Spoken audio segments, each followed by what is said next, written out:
Hey guys, it's Matt at Deal Camp, and today we're talking about due diligence. So, what is it? How do we go through it? What are some war stories and some scars that I can share? And the thing that I want you to walk away with in this video is an appreciation of how intense good due diligence should be. So, let's check this out.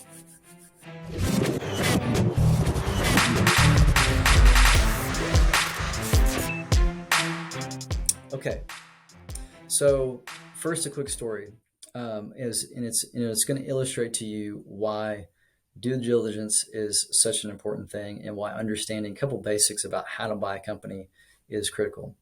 The first company that I bought, I was still, I think, in my 20s. I had two other partners, and we did kind of like a no money down deal. And it was a turnaround situation. I just gotten out of grad school, and we found this company that we thought that we could immediately save some money on in terms of expenses and grow it out. So we buy the company using a stock purchase, and we did the due diligence all ourselves. I didn't know enough to know some key questions to ask, and so we bought the business in October. The following year comes around, and we're probably like April or May, and I get a letter in the mail, and it's from the IRS. And the IRS says, hey, just want to let you know that you didn't pay your payroll taxes all those years back. And I'm looking at it, and I'm like, well, that was the previous owners, and so I'm not responsible for that. Well, it turns out that we figured out how to split that out, and we got that taken care of, but huge amount of energy wasted on it, and we still ended up having to pay some of that.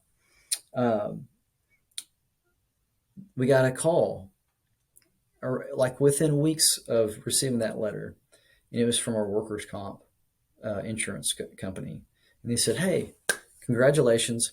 We did the workers' comp audit, and you guys underreported all your wages the last several years, and so you owe us a bunch of money, and you have to have workers' comp." A policy in this state that we were in to be able to operate a business.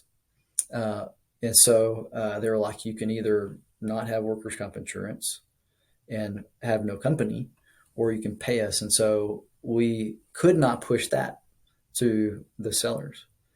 Even though we had all the legal document, the stuff worked out to where we could legally do it, they didn't have any money. They couldn't afford it. That's why they were selling the business to us on basically like a no money down deal. So we got stuck with it. A series of things like that happened. One thing after another where we had no idea that there were these liabilities because I didn't know to ask. And it was the combination of them that ended up causing us to have to shut the business down. And like liquidate everything just to get our money out of it for what we could. So extremely painful experience. I say to you from experience, do your due diligence and do it well. Don't mess around with this stuff because especially if you're doing a stock purchase, asset purchase is easier. So that's my story just to illustrate this is important stuff.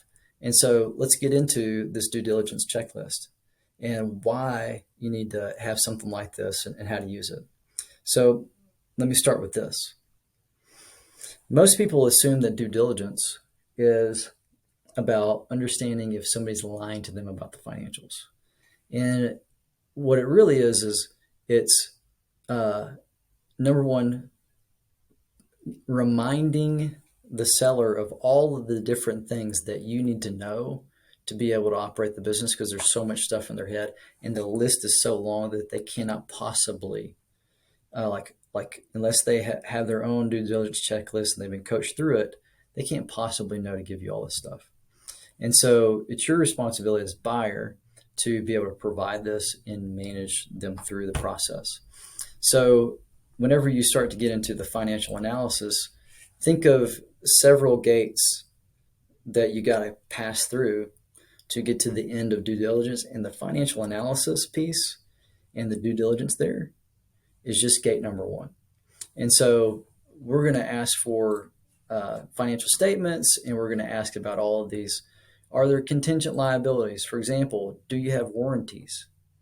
Warranties can be a really big liability depending on how they're worded. So you want to be able to pull all that stuff out. You understand simple things like accounting policies because they may be unaware of how they're booking things in a certain way where it completely overstates their numbers.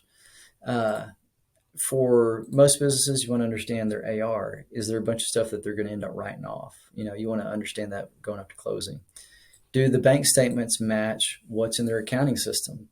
If they don't, you can't really trust anything, right?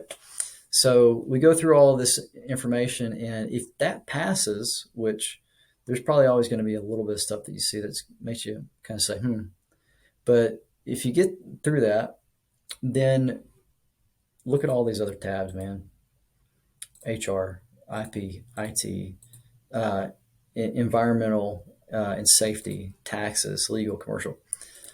On the legal side, you're going to end up going to a bank and you're going to ask for a loan. You need a little bio. That's a really practical thing, right? You want to know was there any kind of outstanding litigation? Is there anything that you just need to know? You need to understand how they have dealt with big customer problems in the past. All of those things can come back to bite you.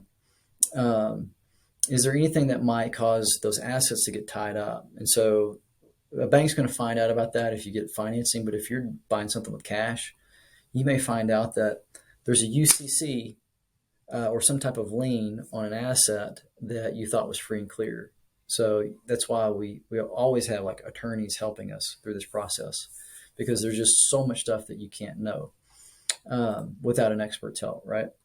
Warranty claims, deeds, leases, purchase and sale agreements on things. There's all sorts of stuff. Commercial, are you inventing anything? Is there anything that's special about what you're doing that will allow you to possibly grow the business, that creates value for the company in the future? You want to get all that stuff out on the table and make sure that that's protected. We had a deal where the seller had invented some really cool equipment that was really special to that business and gave us a cost advantage. And they had worked out a deal with an equipment manufacturer, and they were hoping that after we bought the business that they could sell that equipment to other competitors of ours through that equipment manufacturer. And we basically had to get an agreement that said, you can't do that. And all the IP around that equipment is now ours, and it's not the equipment manufacturer's. It took a ton of time. One little small thing like that. And we can be nitpicky about it, but if you're investing all this money in an industry, in a business, why leave it to chance, right? Because we had the ability to do that before we bought it. We didn't have the leverage after we bought it, right? So HR, this is a big one. This is one where there's always problems or there's just stuff to work through. I wouldn't say problems. There's always stuff to work through leading up to the closing of an acquisition, because if you do an asset purchase agreement, you're basically moving from one legal entity to another legal entity. And so all the employees get laid off from this old entity and get rehired the next day or the next moment in this new company. And so all of their PTO, all of their benefits, all that stuff, you got to make sure that stuff moves over, or you have a deal with the seller to take care of those people in that moment. And it's something that gets lost in translation. So you can kind of see you start to peel the onion. This is a big onion. IP, you want to make sure that you got all this tied down. IT, you want all the passwords, access to all the software. You want to be able to, whenever, do they have an IT services company that's helping them out? Because whenever they hand you the keys, you want to go into the office and know that the computer is going to turn on. You want to know that if somebody has an IT issue, they can call somebody. And if you don't have that lined out, it can be an issue. Environmental, taxes. I already told you a story about workers' comp and the payroll tax issue. So you can see a lot of information in this. And so what I recommend is take this, take your checklist, rank priorities, get rid of the stuff that you know is not going to be relevant if you're doing this yourself, and then find somebody within, if you're on your team, or preferably you want to task the seller's team with, whether it's an office manager, operations manager, administrative assistant, whoever, the owner of the business, get their help to provide this stuff, put it in one place. Whenever you go to get financing, it looks super professional. And you can run this as like a weekly meeting just to see if there's progress being made. And this will make it so much easier for you to close a deal. I'll leave you with this. If there's something that you haven't, you don't know for sure that you can cover it because you've done it before, ask for some help. Even if it's like getting on a message board with some folks who can give you some info and guide you in the right direction.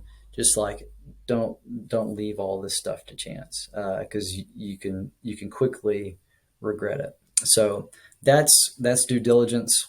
It's why it's so important. It's a way to protect the investment that you're making in a business, and also to uncover shady business deals, because people do it all the time.